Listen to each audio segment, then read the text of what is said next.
And here's what else is happening tonight. Is getting a ticket or a warning for honking your horn a violation of free speech? That's the battle going on in Lyndhurst tonight after the city created quiet zones after it says it got complaints from people honking their horns in support of weekly protests outside of a Tesla dealership. The issue was front and center at a city council meeting tonight. And our Sia Nyorkor joins us now live from Lyndhurst with details. Sia, good evening.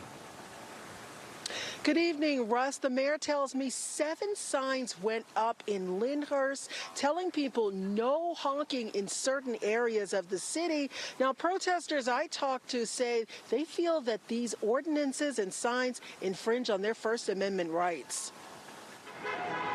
These are the sights and sounds of protesters involved in the national Tesla takedown movement here in Lyndhurst.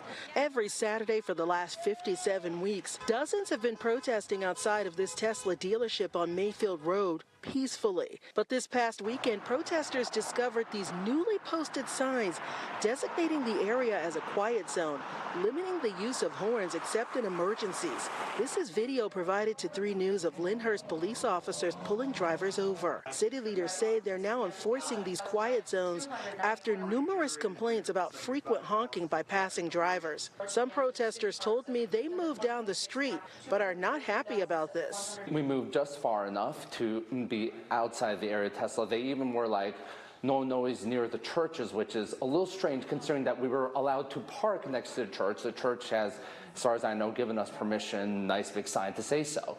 At Monday's city council meeting, residents raised concerns. But I feel sorry for people who are going to be getting tickets due to not knowing about the new rules. And they're not trying to get away with something or defeat the law. They just don't know. For the record, police say no one was given a citation last weekend, only warnings.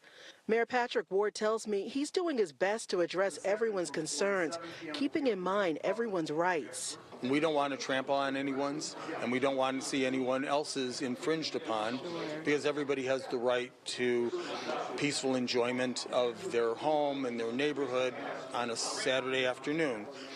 We've tried to curb the behavior, at least the encouraging behavior. Tried, like, let's not hold signs that encourages honking. But First Amendment attorney Brian Bardwell says the ordinance raises concerns. If there's going to be a horn honking regulation, then they've got to make sure that the city knows that that's got to be enforced across the board against everyone and not just against them. And if the city decides to go forward with that and is selective in the way they're prosecuting and they're doing it, based on the exercise of people's First Amendment rights, that's where I start getting phone calls and that's where cities start getting sued. Police tell us they have not decided if they will enforce it this weekend, but protesters tell us they will be out here this weekend. Russ, this is definitely something that we'll keep eyes and ears on. Of course, Sia Nyorkor in Lyndhurst tonight. Thank you.